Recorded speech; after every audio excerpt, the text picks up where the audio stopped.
प्यारे विद्यार्थियों, आप सभी को मेरा नमस्कार।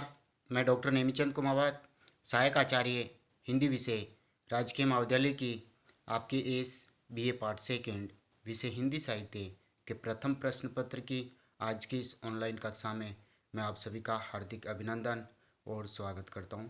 प्यारे विद्यार्थियों, आज मैं आपके समक्ष लेकर के आया हूं रीतिकाल के महाकवि भूषण की वीर रस में रचित कविताओं को। उनके कवित पद यहाँ संकलित हैं। 17-18 पद यहाँ संकलित है आपकी इस पाठ्य पुस्तक में। शिवाजी के शौर्य से संबंधित और छत्रसाल से संबंधित ये दोनों ही राजा जो है इन दोनों ही राजाओं ने भूषण कवि को आश्रय दिया था, यानी इन्हीं के राजाश्रय में भूषण कवि ने रहकर के वीर रस की रचनाएं लिखी थी। प्यारे विद्यार्थियों, आपकी जो पाठ्य पुस्तक है रीतिकालीन काव्य नाम से इस प्रथम प्रश्न पत्र में संचालित है। इस पाठ्य पुस्तक में 8 अध्याय है और इन 8 अध्यायों में 8 रीतिकाल के चयनित कवियों की कविताओं का संकलन है। पिछली ऑनलाइन कक्षाओं में हमने 5 अध्यायों का विस्तार से अध्ययन कर लिया है और 3 मॉडल आंसर भी मैंने तैयार करके आपको पढ़ाए हैं और उनके पीडीएफ नोट्स भी मैंने व्हाट्सएप ग्रुप पर शेयर किए हैं। वहाँ से आप अपनी ऑनलाइन पढ़ाई जारी रख रहे हैं। जिन 5 अध्यायों का हमने अध्ययन किया है उनका नामोल्लेख मैं एक बार कर देता हूँ। एक तो कवि केशवदास प्रथम कवि के रूप में जो रीतिबद्ध काव्यधारा के प्रतिनिधि कवि हैं, रामचंद्रिका से संकलित उनके 19 पदों का हमने अध्ययन किया। दूसरे कवि के रूप में हमने बिहारी जी को पढ़ा जो रीति सिद्ध कवि हैं और उनके द्वारा रचित बिहारी सतसई के 45 दोहे आपके पाठ्य पुस्तक में संकलित है, जिनका हमने विस्तार से अध्ययन किया। तीसरे कवि के रूप में हमने रीति सिद्ध कवि जो हैं रीति मुक्त कवि हैं घनानंद कवि, उनके 20 पद आपके पाठ्य पुस्तक में संकलित हैं, जिन पर हमने विस्तार से चर्चा की, उनकी विषय वस्तु को विस्तार से पढ़ा। इन आरंभिक तीनों कवियों पर मैंने 3 मॉडल आंसर तैयार करके आपको विस्तार से पढ़ाया है। साथ ही चौथे कवि के रूप में हमने देवदत्त कवि के 20 पदों का अध्ययन किया। पांचवें कवि के रूप में हमने सेनापति कवि के श्लेष वर्णन, नीति वर्णन और भक्ति वर्णन से संबंधित, राम वंदना से संबंधित हमने पदों का अध्ययन किया है, श्रृंगार वर्णन से संबंधित आदि। उनके भी 17-18 पद पाठ्यक्रम में संकलित हैं, जिनका हमने विस्तार से अध्ययन किया। और हाल ही की पिछली ऑनलाइन कक्षा से हमें आपकी इस पाठ्य पुस्तक के 6ठे अध्याय को आरंभ किया, जो महाकवि भूषण से संबंधित हैं और उनकी जो रचनाएं हैं शिवा बावनी, छत्रसाल दशक और शिवराज भूषण, तीनों ही रचनाएं चर्चित हैं। यहाँ इस पाठ्य पुस्तक में जो पद है शिवाजी सौंदर्य से संबंधित है, जो शिवा बावनी से लिए गए हैं, और छत्रसाल दशक से संबंधित पद छत्रसाल जी के शौर्य और पराक्रम से संबंधित हैं। तो आइए आज हम आरंभ करने जा रहे हैं। पिछली हाल ही की ऑनलाइन कक्षा में हमने महाकवि भूषण के कर्तृत्व और व्यक्तित्व और उनके काव्य में जो अभिव्यंजित है राष्ट्रीय चेतना, उस पर हमने विस्तार से प्रकाश डालते हुए चर्चा की थी, विस्तार से बातें की थी। आज हम बात करने जा रहे हैं शिवाजी के शौर्य से कुछ चयनित पदों पर। तो हम पहले पद और दूसरे पद का अध्ययन आज की इस ऑनलाइन कक्षा में करेंगे। तो देखिए, ये जो पहला पद है ये महाकवि भूषण के द्वारा रचित जो शिवा बावनी रचना है, जो शिवाजी की वीरता और पराक्रम आदि की गाथा गाती हैं। तो देखिए, पहले पद को हम शुरू करते हैं। देखत ऊंचाई उग्रत पाग, यानी यहाँ देखिए बड़े ध्यान से सुनिए आप शिवाजी के पराक्रम को।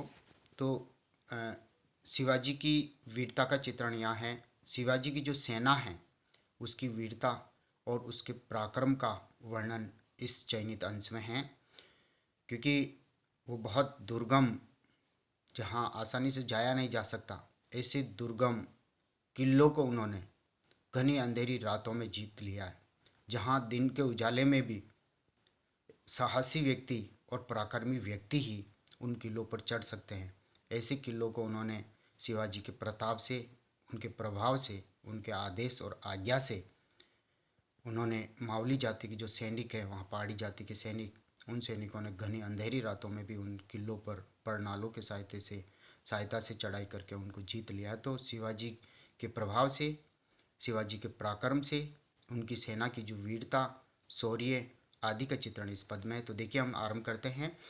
देखत ऊंचाई उग्रत पाग, यानी शिवाजी की सेना का जो अद्भुत शौर्य है और जो पराक्रम है उस वीरता को दिखाते हुए उन्होंने जो दुर्गम किलों को जीता है, उन किलों के लिए यहाँ कहा जा रहा है देखत ऊंचाई। उन किलों की जब कोई ऊंचाई देखते हैं कि इतने ऊंचे ऊंचे दुर्गम ये किले हैं जिनको उनकी सेना ने जीता है। उग्रत पाग, उग्रत इन उगड़ जाती है, पाग यानी पगड़ी, लोगों की पगड़ी नीचे गिर जाती है। इतने ऊंचे ऊंचे किले उनकी सेना ने जीते हैं। सूधी राह, सूधी राह का तात्पर्य सीधे रास्ते से किले में गमन नहीं किया जा सकता, यानी कहने का तात्पर्य सीधे रास्ते से इनकी सेना ने किले में गमन नहीं किया, बल्कि दूसरे रास्तों से, दुर्गम रास्तों से किले में यानी उन किलों पर चढ़ाई करके उन किलों को जीता है। तो यहाँ कवि कहना चाह रहे हैं कि घोषों में चढ़े थे जो साहस निकेत हैं, निकेत यानी खजाना, घर, साहस यानी जिसके पास पराक्रम है, जो साहसी हैं, जो साहस का खजाना रखते हैं, वे लोग, वे पराक्रमी केवल दिन के उजाले में ही और सीधे सीधे रास्ते से ही उन किलों में प्रवेश कर सकते हैं। लेकिन देखिए शिवाजी की इस सेना की अद्भुत वीरता का चित्रण कि एक घनी अंधेरी रातों में भी उन किलों पर चढ़ाई करके उन किलों को जीत लेते हैं। तो यहाँ अद्भुत पराक्रम और उनकी शौर्य और वीरता का चित्रण यहाँ भूषण कवि कर रहे हैं। तो देखिए घोषों यानी दिन में ही, चढ़े थे जो साहस निकेत है, यानी जो साहसी और पराक्रमी है वो दिन के उजाले में ही सीधे रास्ते से उन किलों में प्रवेश कर सकता है।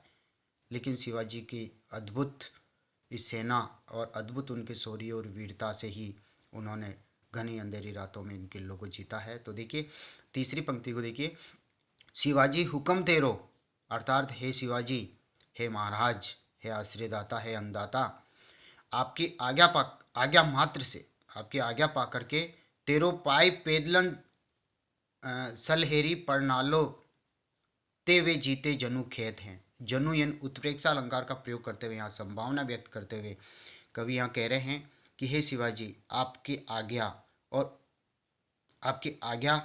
और आदेश मात्र पा करके आपकी जो सेना है उन सैनिकों ने पैदल चल के ही, तेरो पाई तेरा आदेश पा करके, पैदलन यानी पैदल चल करके, सलहेरी और पर नालो ये दोनों हथियार हैं जो हमेशा ये साथ रखते हैं सैनिक, तो इन दोनों के सारे इन्हीं को माध्यम बना करके ते वे जीते जनु खेत हैं, अर्थात उन्होंने परनालों और सलहेरी के सारे ही इन दुर्गम किलों पर चढ़ाई करके, इन ऊंचे ऊंचे किलों पर चढ़ाई करके इनको घनी अंधेरी रातों में ही एक समतल भूमि समझ करके, एक समतल खेत समझ करके इनको मानो जीत लिया हो। लिखा है ते वे जीते जनु खेत हैं, अर्थात इस तरह से उन्होंने जीत लिया कि मानो समतल खेत समझ करके जीत डाला है, क्योंकि ये केवल आपके हुक्म, आपके आदेश मात्र पा करके आपके सैनिकों ने ये अद्भुत वीरता दिखा करके ऊंचे किले को जीता है। अगली पंक्ति है, सावन भादों को भारी कुहू की अंधियारी चढ़ी, यानी सावन और भाद्रपद के महीने की जो रातें होती है वो घनी अंधेरी रातें होती है। भारी कुहू यानी अंधेरी, भारी कुहू की अंधियारी रात चढ़ी यानी घनी अंधेरी रातों में ही ऊंचे ऊंचे दुर्गम किलों पर इन्होंने चढ़ाई की और चढ़ाई करके उनको जीत डाला। दुर्ग या दुर्ग पर, इन दुर्गम किलों पर उन्होंने चढ़ाई की। मावली दल सचेतो, यानी मावली दल यानी एक पहाड़ी जाति है, मावली जाति, जिनके सैनिक जो है शिवाजी की सेना में हैं। तो इन मावली जाति के इन सैनिकों ने अत्यंत पराक्रम, सावधानी, बहादुरी से इन दुर्गम किलों पर घनी अंधेरी सावन और भाद्रपद की रात्रियों में ही चढ़ाई करके इन किलों को जीत डाला है। केवल आपके हुक्म और आदेश मात्र से इन्होंने जो है एक तरह से छापामार युद्ध पद्धति को अपनाया। कुहू की अंधियारी चढ़ी क्योंकि ये छापामार युद्ध पद्धति में ही, घनी अंधेरी रातों में ही एक तरह से इन दुर्गम किलों पर ये चढ़ सकते हैं। अगली अंतिम चरण, अंतिम पंक्तियों को देखिए, भूषण भनत ताकि बात में विचारी तेरे। भूषण कवि कह रहे हैं, भनत वर्णन कर रहे हैं, ताकि अर्थात आपकी, हे शिवाजी, आपकी इस बात का मैंने विचार किया है कि आपकी आज्ञा मात्र से ही घनी अंधेरी रातों में, सावन और भाद्रपद की घनी अंधेरी रातों में ही मावली दल की जाति के जो ये आपके सैनिक हैं, जो आपकी आज्ञा पा करके घनी अंधेरी रातों में ही इन दुर्गम किलों को जो जीत लेते हैं, तो इन जीतने की बात का मैंने चिंतन किया कि आसानी से ही इस तरह से जीत लेते हैं। तो जीतने पर मैंने ये चिंतन किया और मैं इस निर्णय पे पहुंचा हूँ कि प्रताप रवि की उजियारी गढ़ लेते हैं। जिस प्रकार सूर्य के उजाले में सूर्य जो है अंधेरे पर विजय प्राप्त करता है, अर्थात सूर्य का प्रकाश अंधेरे को मिटा देता है। उसी प्रकार, यानी कहने का तात्पर्य अंधेरे पर सूर्य ही विजय प्राप्त करता है। उसी प्रकार इन गंदी अंधेरी रातों में हे शिवाजी, आपके इस सूर्य रूपी प्रकाश अर्थात शिवाजी के प्रताप रूपी सूर्य के उजाले में ही, उसको ही उजाला मान करके इस मावली दल के इन सैनिकों ने अद्भुत वीरता का परिचय देते हुए इन दुर्गम किलों और गढ़ों को जीता है। तो प्रताप रवि की अर्थात शिवाजी के प्रताप रूपी सूर्य की उजारियन प्रकाश में गढ़ लेते हैं, यानी गढ़ों को जीत लेते हैं। तो यहाँ शिवाजी की सेना की अद्भुत वीरता, पराक्रम और शौर्य का यहाँ पर अद्भुत चित्रण, अत्यंत चमत्कारी चित्रण कवि भूषण ने किया है और राष्ट्रीय चेतना का यहाँ परिचय दिया है।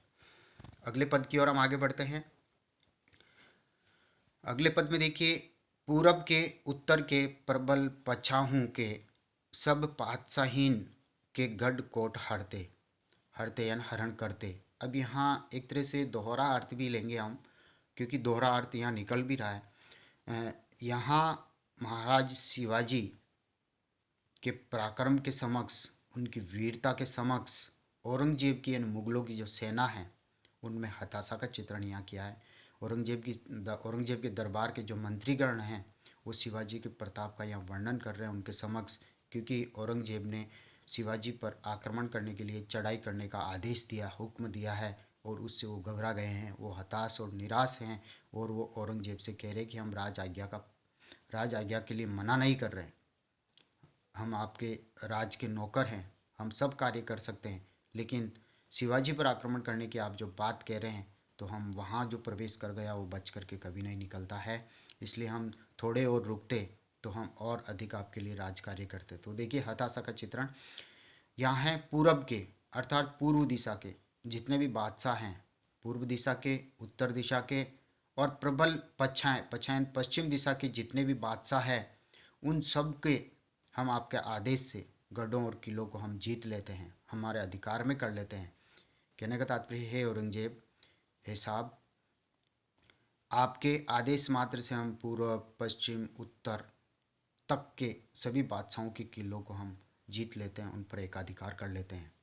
भूषण कहे यों अभ्रंग सो वजीर जीती, जीते को पुर्तगाल सागर उतरते। भूषण कवि कह रहे हैं कि उनके मंत्रीगण एक तरह से अभ्रंग यानी औरंगजेब से, वजीर यानी मंत्रीगण इस तरह से कह रहे हैं कि जीती जीबे को पुर्तगाल सागर उतरते, यानी जीती जीबे को यानी जीतने के लिए हम एक तरह से विदेश में पुर्तगाल तक जाने के लिए भी हम सागरों को पार करके विदेशों में समुद्र पार जाकर के पुर्तगाल को जीत लेते हैं आपके आदेश मात्र से। लेकिन अब आप हमें दक्षिण दिशा में जाने के लिए कह रहे हैं, दक्षिण के किलों को जीतने के लिए कह रहे हैं, यानी शिवाजी पर आक्रमण करने के लिए और सैन्य दल भेजने की बात आप कह रहे हैं। तो उसके लिए आगे कह रहे हैं एक तरह से देखिए, सरजा शिवा पर पठावत, सरजा यानी महाराज शिवाजी पर पटवत इन भेजते हैं, मुहिम काज यानी राजकार्य के लिए आप शिवाजी पर आक्रमण करने का आदेश दे रहे हैं। हजरत हम मरीबे को नहीं डरते, अर्थात हे मालिक, हम सेवा के लिए पूज्य कार्य करते हैं। हजरत यानी औरंगजेब के लिए आया है, हे हजरत, हे मालिक, हम मरीबे को नहीं डरते, अर्थात हम आपके आज्ञा सिरोधारी हैं, हम बलिदान होने के लिए एक तरह से मरने के लिए हम डरते नहीं हैं, लेकिन शिवाजी के प्रताप के आगे हमारी एक भी नहीं चलेगी। चाकर हैं उजर कियो ने जाय नेक पे, हम तो चाकर हैं, राज के सेवक हैं, नौकर हैं। उजर यानी विरोध, हम तो आपके नौकर हैं, इसलिए आपकी आज्ञा का पालन करते हैं। उजर कियो ने जाए अर्थात आपकी आज्ञा आदेश का हम उल्लंघन नहीं करते हैं, हम विरोध नहीं कर सकते। नेक पे थोड़ा सा भी विरोध नहीं कर सकते। कछु दिन उबरते तो घन काज करते, यानी कुछ दिन और यहाँ रह जाते हम आपके पास तो खूब सारा राजकीय कार्य करते हुए आपकी सेवा करते।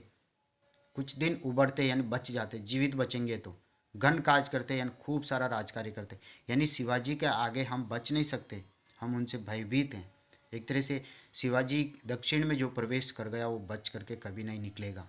इसलिए हे औरंगजेब, हे राजा, आप हमें आज्ञा दे रहे हैं शिवाजी पर चढ़ाई करने की, लेकिन कुछ दिन हम और यहाँ आपके पास रहना चाहते हैं, इसलिए बच करके कुछ खूब सारा राजकार्य करना चाहते हैं। यहाँ आरंभिक पंक्तियों के दोहरे अर्थ भी हैं। देखिए, पूरब के, उत्तर के, प्रबल पछा के, यानी पछाहू के, यहाँ है पूर्व दिशा के, उत्तर दिशा के और पश्चिम दिशा के सभी किलों को, गढ़ों को, दुर्गम किलों को, एक तरह से जो बादशाहों के हैं, मुगल बादशाहों के, उन सभी किलों को एक तरह से शिवाजी की अद्भुत पराक्रमी सेना के द्वारा जीत लिए जाते हैं। यहाँ लिखा ना, गढ़ कोट हारते, अर्थात शिवा के आदेश से सभी राजाओं के किलों को जीत लेते हैं, अपने अधिकार में कर लेते हैं। और इसी से ही औरंगजेब की सेना में निराशा छाई हुई है, हताशा छाई हुई है। भूषण के यो अभ्रंग सो वजीर जीती, जीते वो कोतवाल सागर उतरते। यहाँ पर भी ये भूषण कवि कह रहे हैं कि औरंगजेब के जो मंत्रीगण हैं औरंगजेब से कह रहे हैं कि जीतने के वास्ते जो शिवाजी की जो सेना है, अद्भुत सेना, पराक्रमी सेना, वो समुद्र पार जाकर के पुर्तगाल पर भी वो चढ़ाई कर देती है, उनको भी वो जीत लेती है। तो यहाँ दोहरे अर्थ हैं। तो दोहरे अर्थ के कारण मैंने यहाँ बता दिया है कि एक शिवाजी के संदर्भ में भी अर्थ लिया जा सकता है और पूरा का पूरा, और दूसरा यहाँ औरंगजेब के मंत्रीगणों के, उनकी सेना के संदर्भ में भी अर्थ लिया जा सकता है कि उनकी पूर्व, पश्चिम, उत्तर तक वो सभी बादशाहों को जीत लेते हैं, लेकिन वो दक्षिण पर चढ़ाई करने से वो कतराते हैं, क्योंकि वहाँ शिवाजी का राज है और उस राज में जो प्रवेश कर गया वो बचकर कभी नहीं निकल सकता। इसलिए औरंगजेब के मंत्रीगण जो औरंगजेब ने जो आदेश दिया है सेना का प्रयाण करना, यानी एक तरह से शिवाजी पर चढ़ाई करने का, तो उसके लिए वो एक तरह से डर रहे हैं कि यदि कुछ समय और हम यहाँ बच जाते तो राजकार्य करते, और यदि वहाँ चढ़ाई कर देते तो हमारा मरना तय है, हम बच करके वहाँ से नहीं आ सकते। तो इसलिए शिवाजी के प्रभाव से, पराक्रम से यहाँ पर औरंगजेब की सेना में छाई हुई निराशा और हताशा का चित्रण यहाँ पर भूषण कवि ने बड़ी चतुरता से, बड़े ही एक तरह से कलाकारी और चमत्कारिक वर्णन यहाँ पर किया है। तो प्यारे विद्यार्थियों, आज की इस ऑनलाइन कक्षा को हम यहीं समाप्त करते हैं, और अगली ऑनलाइन कक्षा में हम तीसरे और चौथे पद पर हम विस्तार से अध्ययन करेंगे। तीसरे और चौथे पद की विषय वस्तु पर हम विस्तार से पढ़ेंगे। प्यारे विद्यार्थियों, जो पहली बार इस YouTube चैनल पर इन वीडियोज़ को जो देख करके अपनी ऑनलाइन पढ़ाई कर रहे हैं, उनसे आग्रह है कि वो इन वीडियोज़ को वो लाइक करें और कॉलेज के इस YouTube चैनल को सब्सक्राइब करें, क्योंकि सब्सक्राइब करने पर ही महाविद्यालय में आपकी ऑनलाइन उपस्थिति सुनिश्चित हो सकेगी। प्यारे विद्यार्थियों, धन्यवाद। जय हिंद, जय भारत, थैंक यू।